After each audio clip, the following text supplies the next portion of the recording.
E se não for bastante para você, em nome de Jesus, que isso seja a sequência de muitas coisas na sua vida. Conferências como essa, eu vou falar uma coisa que já disse, mas isso para mim é o que melhor se encaixa, para tentar entender encontros e ajuntamentos como esse.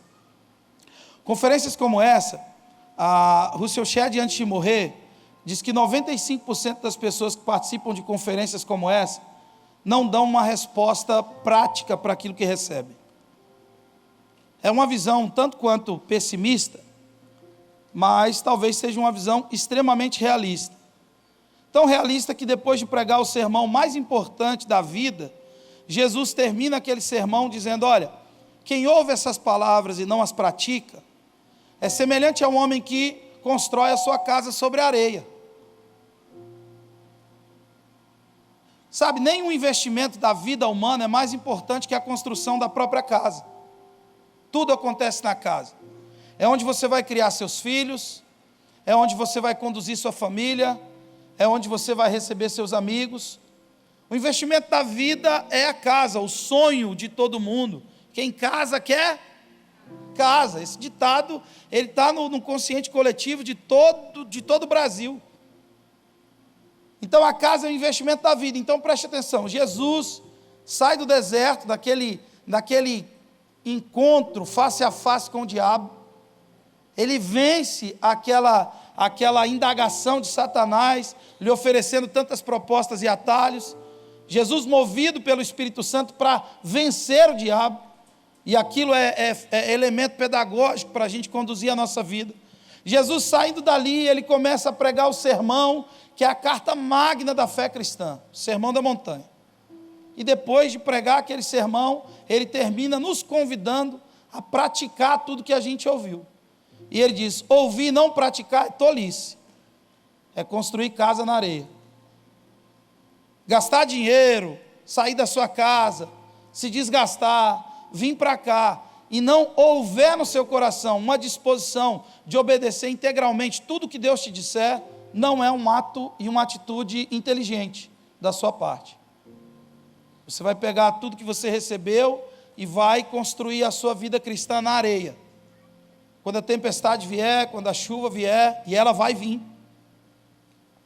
Existe uma promessa na Bíblia que ninguém reivindica ela, Gilberto. É uma promessa. Jesus diz: no mundo tereis. É uma promessa. Você já viu alguém reivindicando isso? Senhor, tu prometeste aflições. Traz aflições sobre a minha vida. Traz aflições sobre a minha empresa.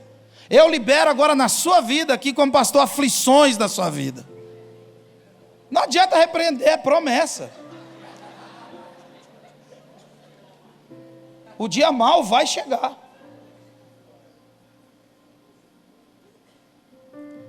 O que te faz superar e atravessar essas aflições e essas tribulações que inevitavelmente a vida vai trazer, é como você constrói a sua casa, como você aproveita as oportunidades, tudo que Deus está te entregando, te dando. O que você está fazendo com isso?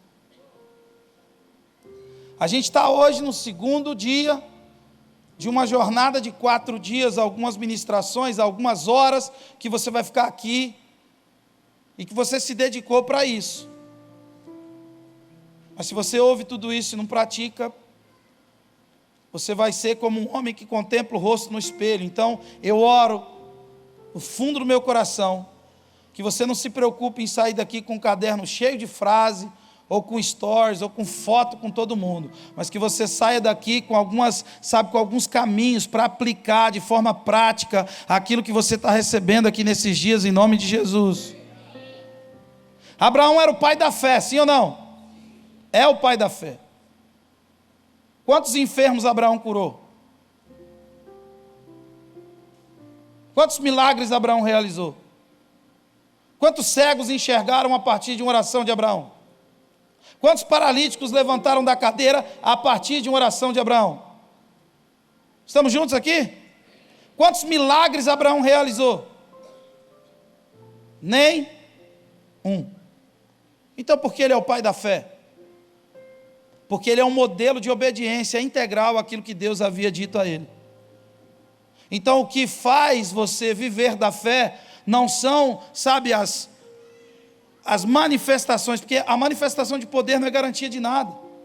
Judas estava lá comendo na mesa, viu os mesmos milagres, os mesmos mortos serem ressuscitados. Judas viu tudo o que tinha que ver.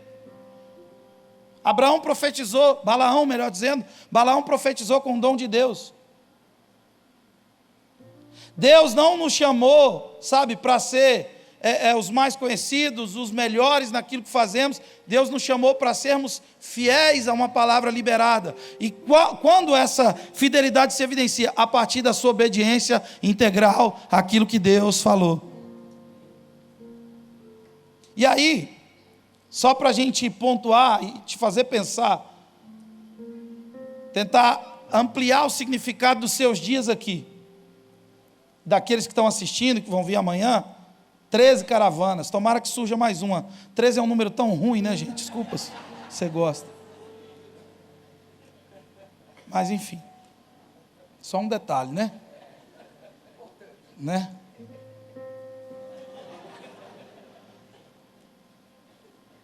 Uma partida de futebol tem quanto tempo?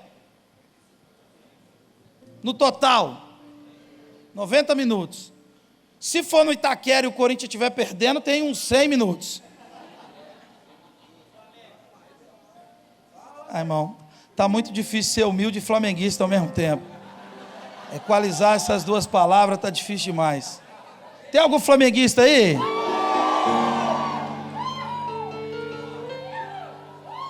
Botafoguense tem? Eles apareceram agora. Eles estavam sumidos há muitos anos que eu não via um. Ô irmão, prazer te conhecer, viu, querido? Depois me dê um abraço. Eu estou torcendo para você ser campeão. Porque está em extinção, né? Está acabando, né? Vai dar um estímulo para no time tão importante. Campeão só em 1910, depois nunca mais. Meu pai é botafoguense, está feliz da vida. Nunca me ligava com a mesma frequência que ele está me ligando agora. Meu pai está tão presente na minha vida, não faz ideia. Mas uma partida de futebol tem 90 minutos, certo? Primeiro tempo é 45 minutos, 45 minutos. Entre os dois tempos, o que acontece? Fala mais alto. Mais alto. De quanto tempo? O que acontece nesse intervalo? Você descansa, o treinador corrige a estratégia do time se estiver perdendo, é assim ou não é? Se estiver doendo, o massagista vem, passa uma pomada, esfrega. Se estiver perdendo, o treinador vai olhar no seu olho, meu Deus, vai arrancar sua alma, e ele vai dizer, olha, tem que marcar, tem que correr, tem que pegar, porque qual é o objetivo? Ganhar o jogo. Então o treinador vai ser enfático naquilo que você tem que fazer. Se estiver ganhando o jogo, ele te estimula a continuar, a manter a pegada. Vocês estão comigo aqui? Vamos ganhar esse jogo, vamos segurar esse resultado, vamos para casa com a vitória. O intervalo serve para isso, para se hidratar. Está desidratado, está fraco, se hidrata, toma água, toma o que tem que tomar lá, o suplemento e tal, e volta para o jogo. Aí deixa eu te contar um segredo. Conferências como essa, isso aqui não é o jogo. Aqui são 15 minutos de intervalo. O jogo vai começar no domingo, quando você voltar para a sua vida, para os seus relacionamentos, para a pia cheia de louça, para o quarto bagunçado, para a toalha em cima da cama. Quando você voltar para lá, o jogo reinicia. E eu não sei como estava o jogo até agora, mas eu oro em nome de Jesus para que você seja sensível a esse treinador chamado Espírito Santo, que quer muito que você vença, que quer muito que você saia daqui, sabe, com um caminho para ser vitorioso, e o caminho é a prática do Evangelho. Então que tudo que você receba, você pratique em nome de Jesus. Olha para quem está do seu lado e fala, vai praticar, irmão, vai viver. Pastor, o senhor vive tudinho que o senhor prega? Vou usar uma explicação do meu pastor. O que eu prego é muito maior que eu. Então eu prego e me esforço arduamente para viver aquilo que está saindo de mim, que é maior que eu. Talvez o maior exemplo, talvez não, obviamente o maior exemplo que a gente tem de alguém que foi enviado à terra é o Messias. Sim ou não? Quando Deus anuncia o envio do Messias? Na queda do homem, no pecado do homem. Quando o homem pecou em Gênesis, ele perde o ambiente que Deus havia construído, feito. E naquele exato momento, Deus revela uma equação que era complexa para Adão e Eva entenderem, e ela foi ficando cada vez mais complexa, mas Deus foi se esforçando cada vez mais para torná-la clara. Em Gênesis 3,15, Deus diz: olha, a serpente induziu vocês ao erro, vocês pecaram, e todas as vezes que você toca naquilo que Deus não te deu, você está correndo o risco de perder todas as outras coisas que Deus te deu. Preste atenção nisso. Todas as vezes que você toca em algo que Deus não deu a você, você corre o risco de perder todas as outras coisas que Deus te deu. Deus coloca o homem no jardim e diz para o homem: olha, de todas as árvores do jardim vocês podem comer. De quantas? De quantas? De todas. Vocês podem comer, exceto dessa. Deus havia dado a eles todas as árvores do jardim, mas essa não. E o dia que eles tocaram naquela que Deus não havia dado, eles perderam todas as árvores do jardim. Então, todas as vezes que você toca naquilo que Deus não te deu, você está correndo o risco de perder todas as outras coisas que Deus te deu. Não é Deus que tira de você, é você que perde. O salário do pecado é a morte. Naquela ocasião, Deus então profetiza. Ele diz: olha, eu tenho um plano. Da mulher vai nascer alguém que vai esmagar ou ferir a cabeça da serpente. Esse alguém era o enviado. Diga comigo, o enviado. Jesus era o enviado, porque Deus amou o mundo de tal maneira que enviou o seu Filho. Gilberto Araújo fala isso de uma forma muito poética, intelectual, a partir de uma linguagem muito bonita que ele sempre usa, que o Deus Todo-Poderoso, aquele que rege o universo, se encolheu e mergulhou no ventre de uma virgem. Agora preste atenção, Jesus era Deus, e Jesus usou todo o seu poder de Deus, e se permitiu ser enviado à terra. Para quê? Para revelar a nós um Pai. Deus usou todo o seu poder de Deus para se mostrar ou se apresentar como seu Pai. E Jesus veio em que configuração? Em que formato? E aí eu gostaria de ler um texto com vocês, que ele é talvez um tanto quanto estranho, mas ele de fato mostra todo o caminho que Jesus percorreu para cumprir esse chamado e ser esse enviado a nós. Queria que a gente lesse o texto de Mateus capítulo 1, do verso 1 ao 16, a genealogia de Jesus.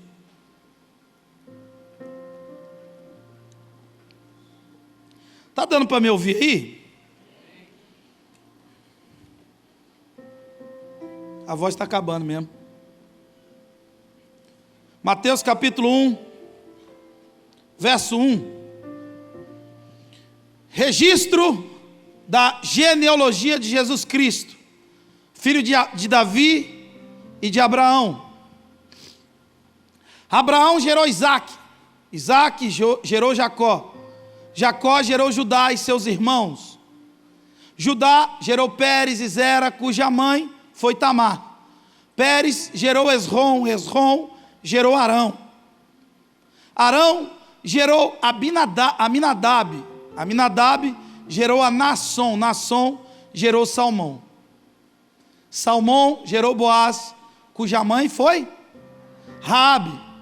Boaz gerou Obed, cuja mãe foi Ruth. Obed gerou Jessé. E Jessé gerou o rei Davi. Davi gerou Salomão, cuja mãe tinha sido mulher de Urias. Salomão gerou Roboão. Roboão gerou Abias. Abias gerou Asa.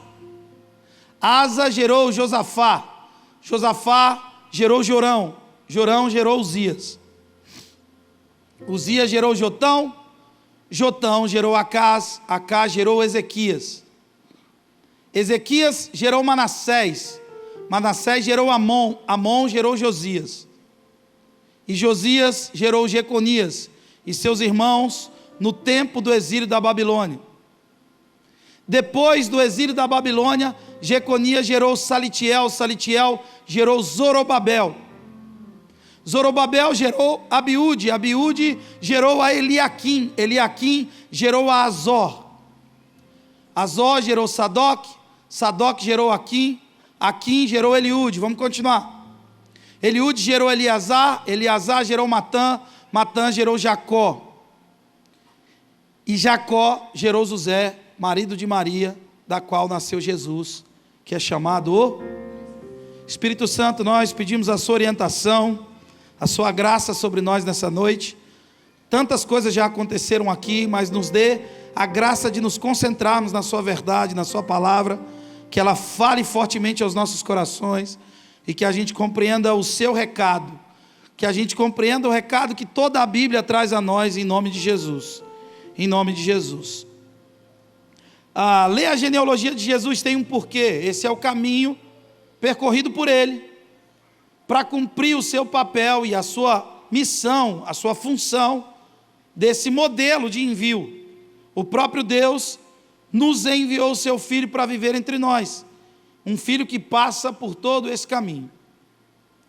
Sempre que eu pensava num contexto do envio, ou do meu envio, ou da minha atividade ministerial, eu me esbarrava na minha biografia, na minha história, na minha genealogia. Eu olhava para algumas coisas que aconteceram na minha vida, na minha história, e eu ficava realmente preocupado, se viver isso era realmente possível, mediante a história, mediante ao trajeto que eu tive que andar para chegar até aqui. O quanto eu teria que regressar a alguns lugares, voltar a um passado. E aí, eu acho que pode abaixar aqui um pouquinho. Está alto, mas eu não estou me ouvindo, está um negócio meio doido. Francis Collins, ele desenvolveu uma teoria chamada geneticista. Estamos juntos aqui? Sabe, os seres são condicionáveis. Você tem uma predisposição biológica para alguns problemas que os seus pais tiveram. Então, você fica com medo do câncer, da loucura, dos vícios. Você fica, necrótico, querendo regressar ao passado para se libertar de uma neura que você não precisa ter. Então, o que esse homem diz?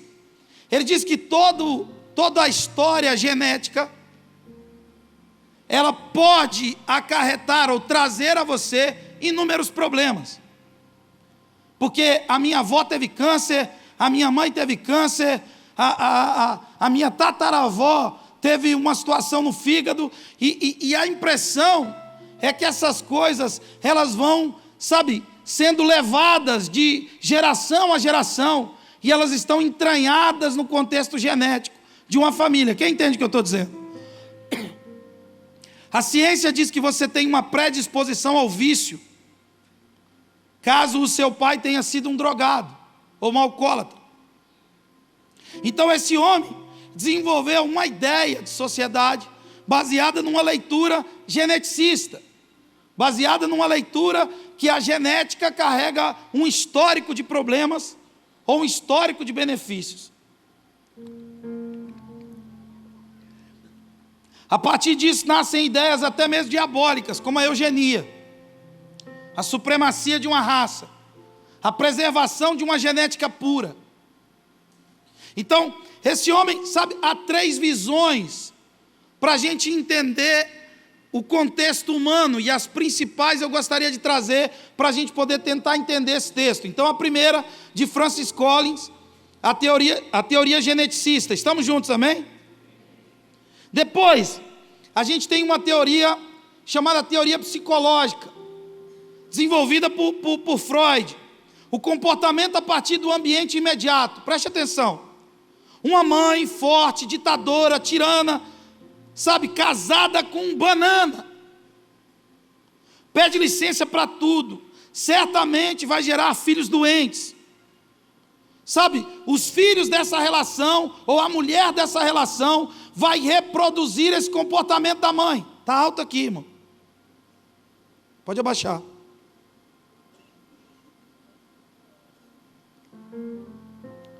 A convivência familiar vai produzir algum tipo de comportamento que, consequentemente, vai nortear as suas ações futuras. Então, o ambiente de casamento que você acabou contemplando dos seus pais vai fazer com que você transmita para as suas relações, sabe, aquilo que você absorveu do ambiente em que você conviveu. Quantos estão comigo?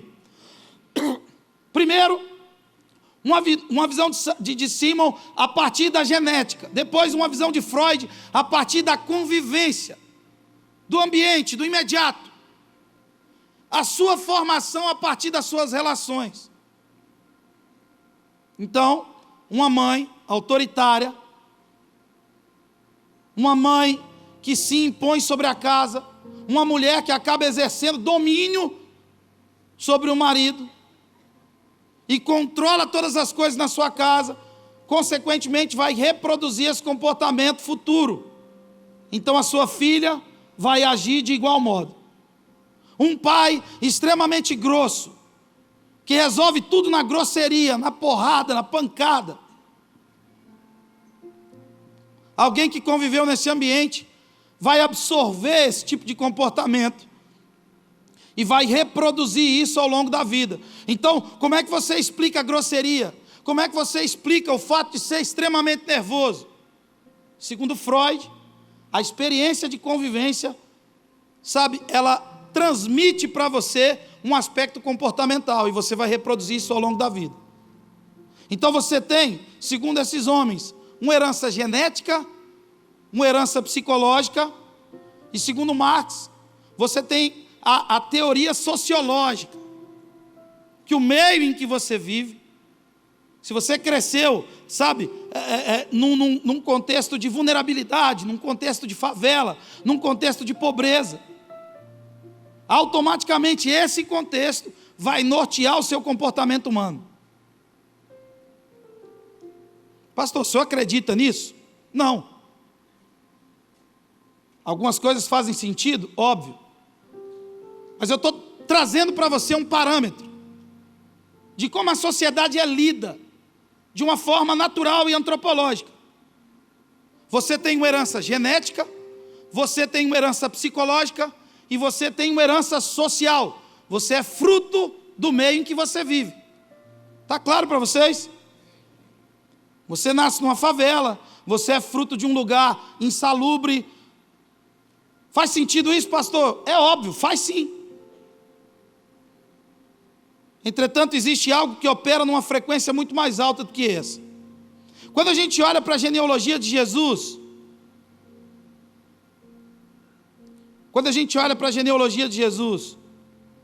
a impressão que a gente tem é que todo mundo que aparece ali é um santo. É ou não é? Quando você lê a genealogia de Jesus, você fala, meu Deus, esse homem veio de uma linha só de gente pura, santa, maravilhosa. Se a gente for avaliar a influência genética, a influência psicológica e a influência social que trouxe Jesus até nós, meu Deus, todo mundo é santo. Porque para esse homem ser o que ele foi, viver como ele viveu e andar como ele andou, a herança genética dele deve ser muito boa. A herança psicológica dele, mais boa ainda. E a herança social dele nem se fala. Estamos juntos aqui?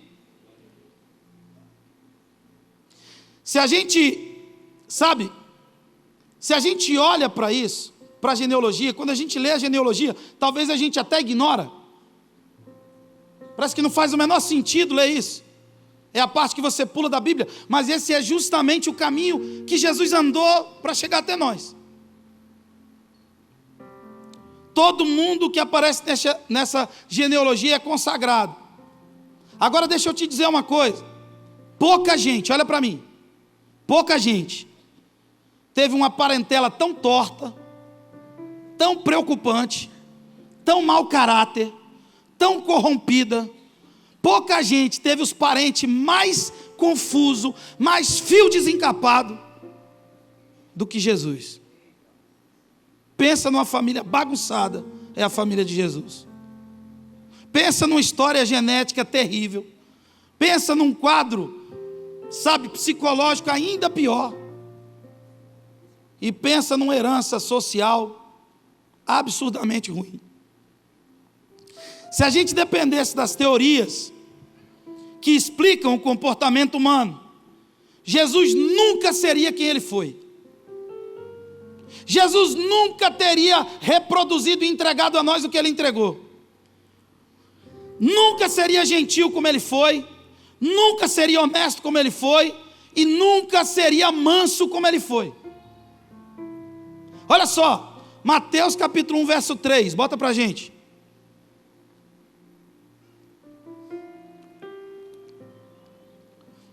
Deus me dá graça. Judá gerou Pérez e Zera, cuja mãe foi Tamar. Pérez gerou Esrom, Esrom gerou Arão. Então olha para mim. 3 aspectos de visão de mundo. Primeiro, genética, depois psicológico e depois social, amém?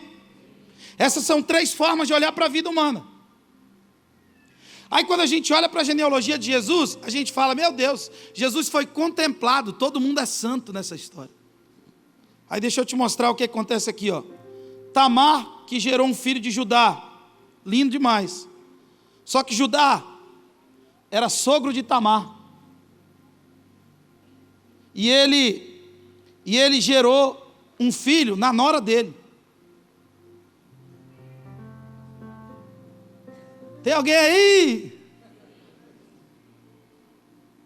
A genealogia de Jesus já começa assim, como? Com uma mancha terrível. O cara deitou com a mulher do filho. O cara talaricou o próprio filho, Gabriel. Talarico nunca fui, é o seguinte, eu estou certo pelo certo, como 10 e 10 é 20. O cabo foi traíra com o próprio filho. Aí, o verso 5, bota o verso 5 para a gente. Salmão gerou Boaz, cuja mãe foi quem? Ah, irmão, Raabe era uma empresária lá de Jericó.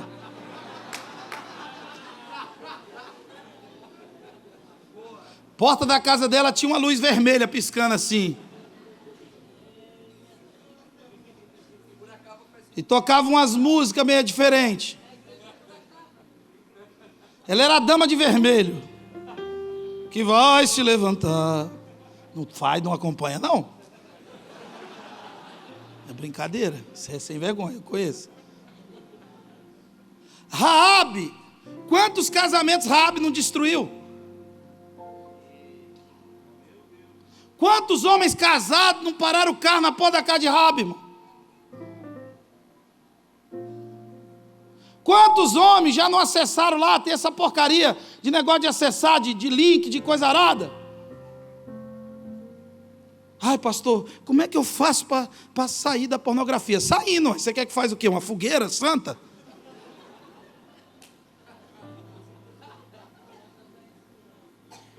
Toca tambor ao seu redor e a campanha do 7 chofar para você sair da pornografia. Se o seu olho te faz pecar, arranca esse olho. Se a sua mão te faz pecar, corta essa mão fora. Eu esmurro meu corpo e reduzo a escravidão, para que tendo pregado a outros não venham a ser desqualificados. Toma a sua... Morre, desgrama. Agora para pensar, irmãos, olha só. Herança, genética, psicológica, social. Beleza? Então vamos entender a herança que Jesus recebeu. Primeiro, o cara talaricou o filho. Deitou com a mulher do filho. O outro, aqui ó, pegou a Raabe. Aí, irmão, imagina o Boaz andando de mão dada com a Raabe na feira. Rapaz, o Boaz, um homem rico, fazendeiro, pegou essa mulher. Ele sabe quem que é essa mulher? Ela mora no muro do Jericó. Jericó significa lugar de fragrâncias. É o bailão do Deda. Nunca fui. Só ouço falar. Vim para cá, eu já era crente. Irmãos, Jesus é o modelo de alguém que foi enviado. E se a gente fosse avaliar Jesus a partir desse parâmetro de leitura da vida humana, Jesus nunca seria quem foi. E nunca cumpriria o papel que cumpriu. Sabe, Raabe fazia ponto lá nas esquinas de Jericó, prostituta, com história terrível, era instrumento de prazer. Quantos casamentos essa mulher não destruiu? Sabe, irmão, se você for olhar para a genealogia de Jesus, os reis mais corruptos da história de Israel estão presentes na genealogia de Jesus. As pessoas mais absurdamente desprezíveis estão na genealogia de Jesus. Aí, pula para um homem maravilhoso. Oh, que homem lindo. Davi. Davi era incrível, não era? Meu irmão, você que está aqui, experimente fazer 10% das melecas que Davi fez, para ver se você recupera o seu ministério, para ver se você volta a pegar no microfone e pregar em púlpito, para ver se o Brasil vai te amar.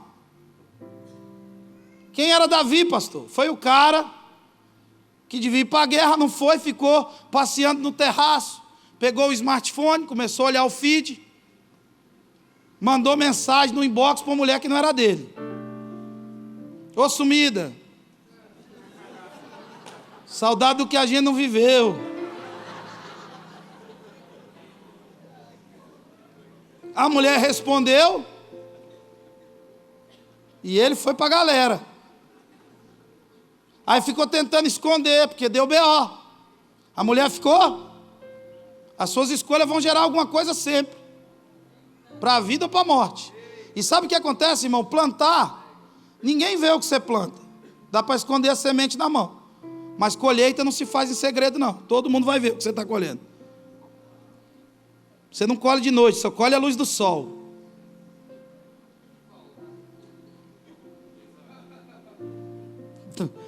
Está prestando atenção?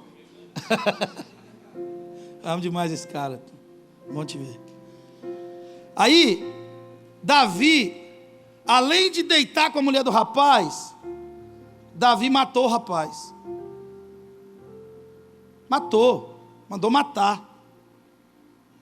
Enviou o cara para o campo missionário e depois tirou o sustento, cortou a oferta. Tem muito pastor que não enviou missionário para o campo, enviou Urias. Enviou aquilo que ameaçava a reputação dele. Mas esse é outra pregação, outro dia. E tem muito Joabe que tem que se arrepender, porque serviu um rei desviado e matou gente inocente no campo. Essa também é outra pregação.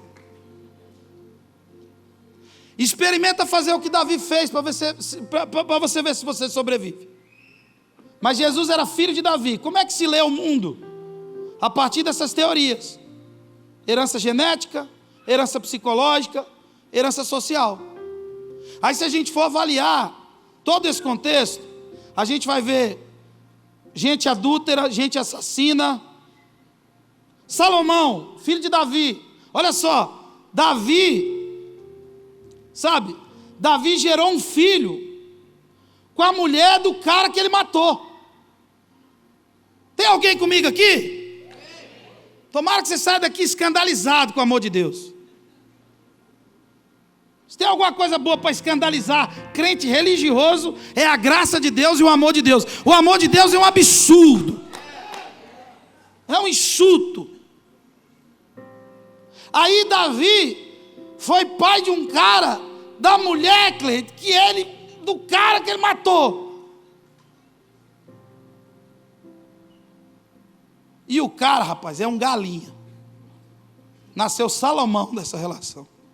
Pensa num Salomão complicado. Salomão, sabe, rapaz, o cara tinha 1000 mulheres. Salomão levava, eu fiz um cálculo aqui por alto. Salomão ia levar 3 anos para visitar cada uma das mulheres que ele tinha. Está na genealogia de Jesus. Sabe, a Bíblia diz que no final da vida Salomão se tornou idólatra. Aí tem Roboão. Roboão dividiu o império. andou por estradas muito sombrias. Mas tem um cara que me chama a atenção, que é o versículo 10. Bota para nós. Versículo 10. Deixa eu te mostrar quem é esse cara.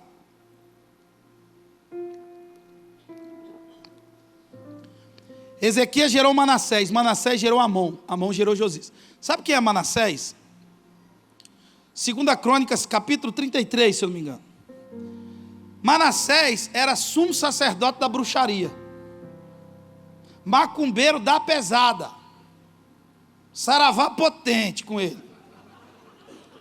Manassés matou os filhos e ofereceu como sacrifício a Baal.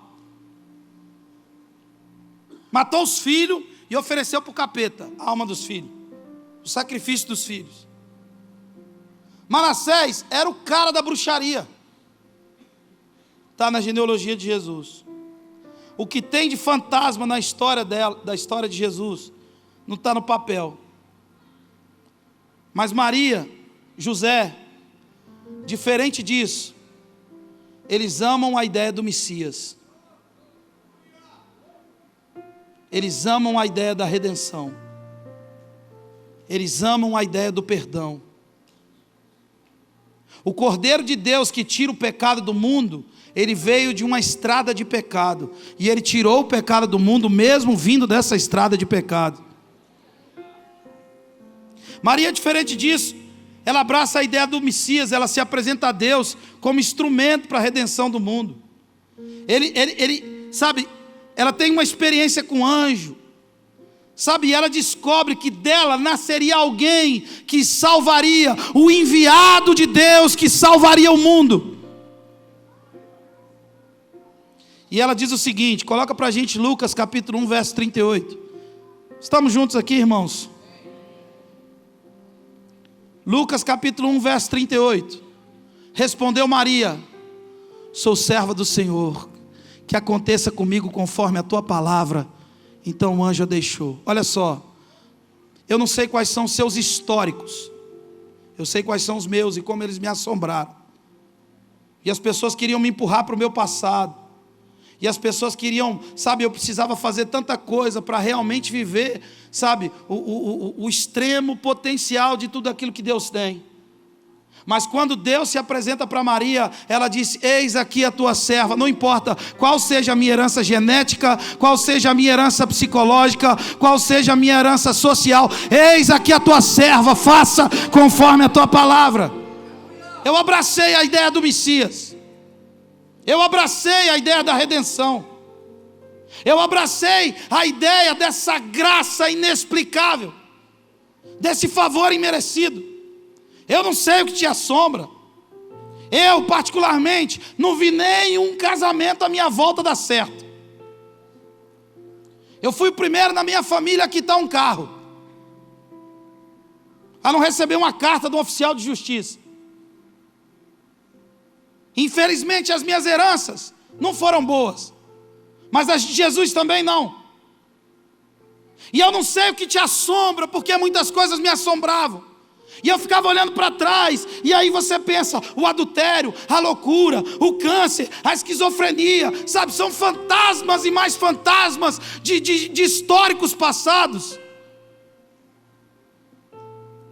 que fazem você olhar para trás, que fazem você olhar para as maldições de outrora, e aí você acaba não entendendo as maldições de agora.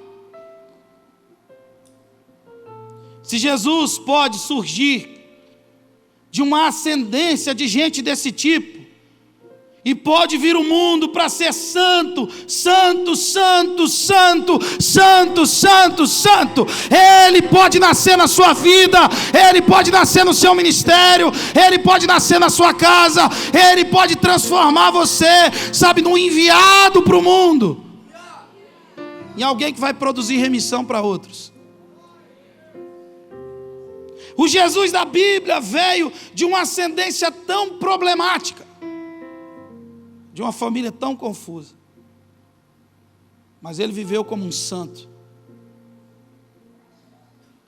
A gente carrega tanta coisa com a gente, tanto trauma, tanta esquisitice, porque essa é a forma como o mundo nos ensina a olhar para a raça humana. A gente tem heranças genéticas, psicológicas, sociais, sabe? Mas eu oro para que hoje você diga como Maria disse: eis aqui a tua serva, eis aqui o teu servo.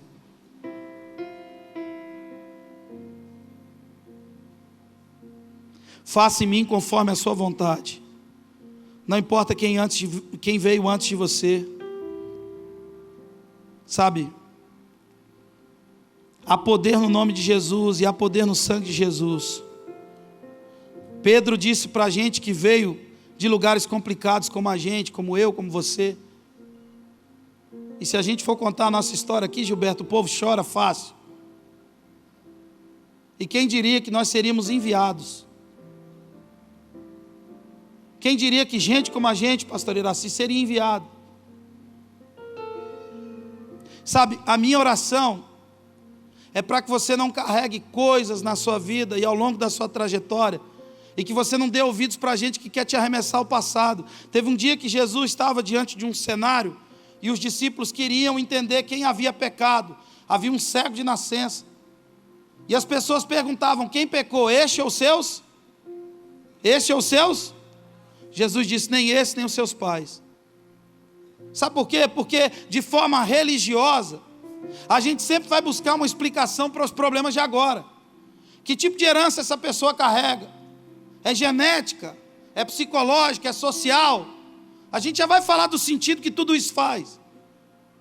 Mas eu quero que você entenda a graça como um portal para você viver coisas que você nunca imaginou viver, fluir em lugares que você nunca imaginou fluir, operar em dons espirituais, em uma capacidade celestial, a partir da visitação de Jesus, do nascimento de Jesus em você, da ideia do Messias nascendo em você. As pessoas sempre vão procurar no seu passado uma resposta para agora, mas quando Jesus chegou, Ele disse: nem esse, nem os seus pais, o seu passado não importa mais, as coisas que aconteceram não importa mais, aquele que está em Cristo, nova criatura é, as coisas velhas já passaram. Nem esse, nem os seus pais. Enquanto a religião quer te arremessar para o passado, Jesus sempre vai te arremessar para frente. Os filhos dos seus filhos serão abençoados através da sua vida. Os filhos dos seus filhos serão prósperos. Os filhos dos seus filhos vão colher a bênção, o resultado da obediência que você aplica naquilo que recebeu como ordem de Deus.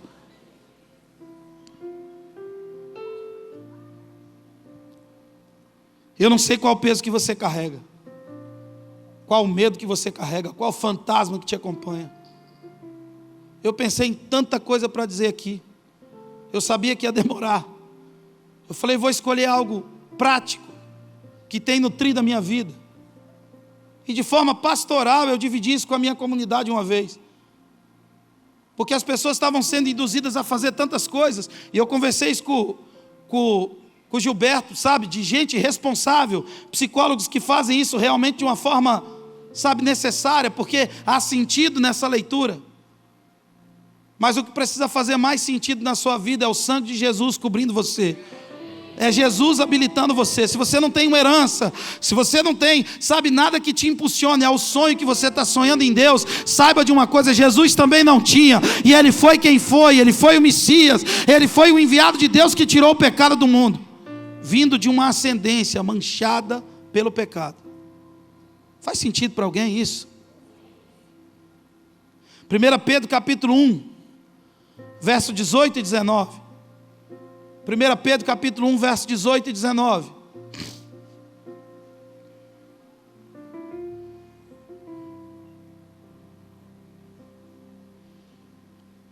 Pois vocês sabem que não foi por meio de coisas perecíveis, como prata ou ouro, que vocês foram redimidos da sua maneira vazia de viver, transmitida por seus antepassados, mas pelo precioso sangue de Cristo, como de um cordeiro, sem mancha e sem defeito.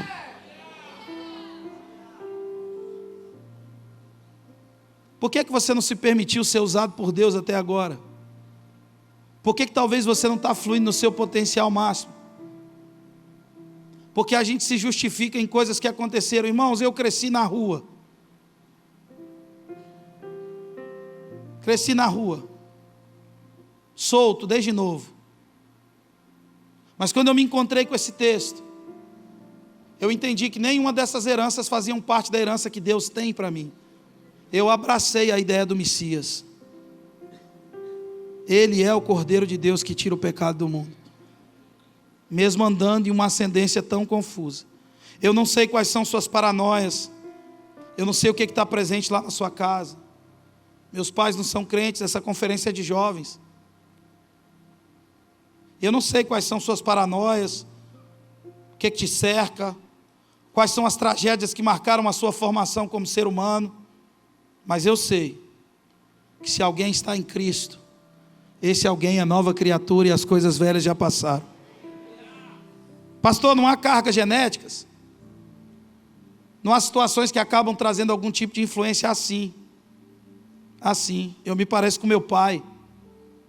Não há cargas psicológicas? Assim, há lembranças, a criação, a maneira como você foi conduzido, foi vivendo. Mas você não precisa reproduzir a ignorância e a grosseria, amém? O orgulho que fundamenta a sua criação. Jesus é suficiente para limpar você de conflitos familiares, de ambientes sociais estranhos e complexos. Deus suscita gente carregando beleza do céu, gente que tem o DNA de Deus. Você tem o DNA de Deus. Você veio para cá para descobrir uma coisa: você é filho de Deus, porque Deus usou todo o seu poder de Deus para se apresentar a nós como um pai, e de forma proposital Ele fez com que Jesus passasse por todo esse caminho de orfandade, de adultério, de corrupção, e o homem santo, santo, santo, santo que a gente reconhece, veio de uma ascendência podre, para nos mostrar que há poder em Deus, se você abraça a ideia do Messias, que a sua história é nova a partir de agora, que você nasceu para ser selado pelo Espírito Santo e para operar de acordo com a ideia de Deus, a estrada profética que Deus tem para você. Não sei de onde você veio, qual o seu histórico, qual as suas heranças, mas eu sei que se você está em Cristo, você é nova criatura. E todos os seus traumas vão cair por terra em nome de Jesus. Todos os seus medos vão cair por terra em nome de Jesus. Você não vai ficar doente como a sua família ficou. Você não vai se divorciar igual a sua família divorciou. Você não vai quebrar como a sua família quebrou. Você não vai ser um inconstante como a sua família foi. Você não vai ser grosso como seu pai foi com a sua esposa. Você não vai ser uma Jezabel como a sua mãe foi. Que Deus tenha misericórdia da nossa família, mas toda essa maldição acaba em você, porque você abraça a ideia do Messias. Você abraçou a ideia de Jesus. Você abraçou o plano de redenção. Você vai engravidar de Jesus. Eles iam mandar Maria fazer tanta coisa. Vai fazer quebra de vínculo, quebra de maldição, regressão, vai voltar ao passado. Não. Gente que engravida de Jesus recebe a vida de Deus dentro de si. Você foi chamado aqui para ser enviado, mas Deus só envia gente livre. E eu oro para que você saia daqui como alguém livre. Se o Espírito Santo descer sobre ti, o poder do Altíssimo vai te envolver. A sua alma vai viver, seu espírito vai ser renovado, e no seu corpo tudo novo se fará. Descerá sobre ti o Espírito Santo, e o poder do Altíssimo te envolverá. Sua alma viverá. Só os mais antigos cantam. E no seu corpo tudo novo se fará. Sua alma viverá. Seu espírito renovará. E no seu corpo tudo novo se...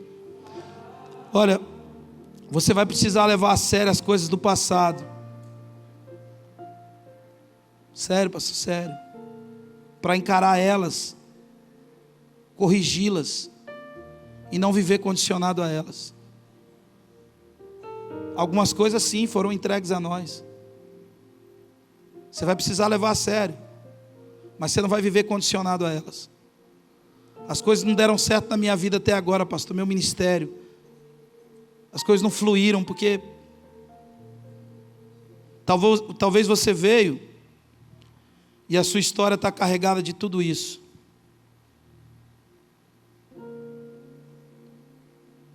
Quantos jovens que estão aqui, eu não quero constranger você, eu vou ser o primeiro a levantar a mão. Quantos jovens que estão aqui hoje que são filhos de pais separados? Levanta a mão, mais alto que você puder. Quantos jovens que estão aqui hoje que tiveram pouquíssimo relacionamento com o seu pai? Quantos jovens que estão aqui hoje que não foram criados nem pelo seu pai nem pela sua mãe?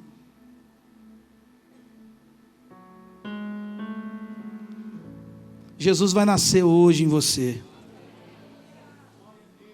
E se ele já nasceu, você vai dar uma atenção gloriosa para isso. E você vai entender o que isso representa na sua vida.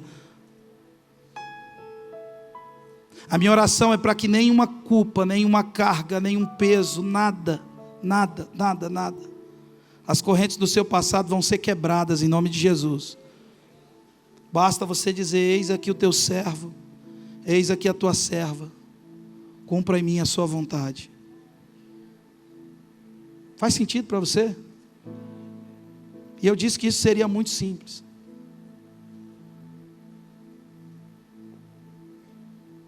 Tem um Espírito Santo pairando esse lugar aqui hoje. E as nossas culpas, as nossas cargas, as nossas heranças, as nossas neuras e as nossas paranoias. Eu vi o meu pai se divorciar da minha mãe quando eu tinha 4 anos de idade. Eu presenciei aquele adultério. Eu vi. Com 4 anos. E aquela imagem nunca mais se apagou da minha mente. Nunca mais. E eu vivi a minha vida dizendo que eu não ia casar. Eu tenho 13 irmãos.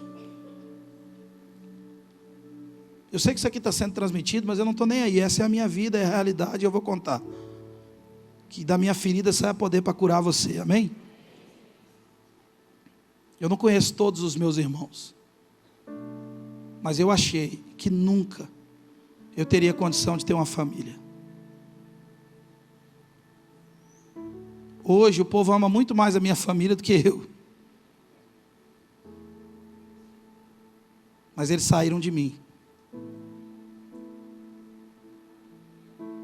Eu sou enviado hoje a muitos lugares, mas quem me envia é a minha casa. Eu carreguei tanta coisa dentro de mim. Eu fiz tanta coisa. Eu fiz tantas orações, tantas quebras, tantas coisas. Mas enquanto eu não aceitei e abracei a ideia de Deus, faça em mim aquilo que o Senhor quer. Me revista com seu poder, e eu abraço a ideia do Messias. Eu sou livre de todas essas coisas. Não há herança genética, não há herança psicológica, não há herança social que seja mais poderosa que o sangue de Jesus. Nada disso é mais poderoso que o sangue de Cristo. Eu aceito a ideia de Jesus sobre a minha vida, e eu aceito viver longe desses medos, desses traumas, dessas paranoias, para ser alguém operando em liberdade, uma liberdade dada pelo Espírito Santo. Eu estou em Cristo e eu sou nova criatura. As coisas velhas já passaram e tudo se fez novo. Feche seus olhos. E eu estava longe, você estava perto. Eu te rejeitei, em troca recebi afeto. Feche seus olhos. Me senti sozinho, me tornou seu filho, fez de mim sua morada, e eu disse: és bem-vindo. Não me abandonou, todas as vezes que eu caí, bastou eu falar pra você me ouvir e ficar feliz. E ficar feliz.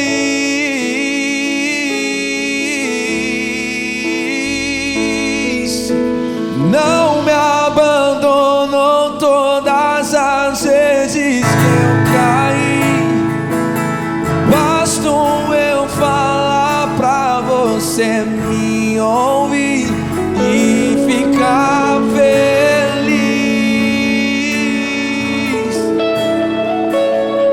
E ficar feliz.